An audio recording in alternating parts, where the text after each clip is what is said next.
સાબરકાંઠા જિલ્લાના પ્રાંતિજના હાટ સમાન approach road ઉપર આવેલા માતૃછાયા સોસાયટીમાં રાત્રિના સમયે તસ્કરોએ એક મકાનને નિશાન બનાવ્યું હતું। પ્રાંતિજ એપ્રોચ રોડ ઉપર આવેલ માતૃછાયા સોસાયટી રાત્રિના સમયે તસ્કરોએ એક બંધ મકાનને નિશાન બનાવી બંધ મકાનનું તાળું તોડી મકાનમાં પ્રવેશ કરી કબાટ તથા તિજોરીના તાળા તોડી સરસામાન વેરવિખેર કર્યો હતો। ઘરમાંથી કંઈ ન મળી આવતા તસ્કરો વેલા મોડે પરત ફર્યા તો વહેલી સવારે બંધ મકાનનો દરવાજો ખુલ્લો જોતા આજુબાજુમાં રહેતા રહીશોએ તપાસ કરતા તસ્કરો ત્રાટક્યા હોવાનું માલુમ પડ્યું હતું।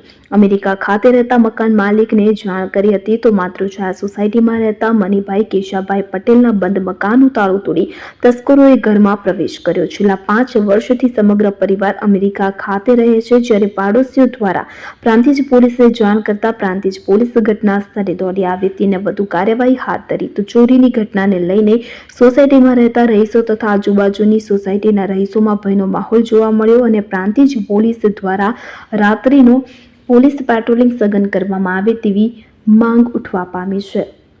ઉમંગ રાવલ, ZSTV, પ્રાંતિજ।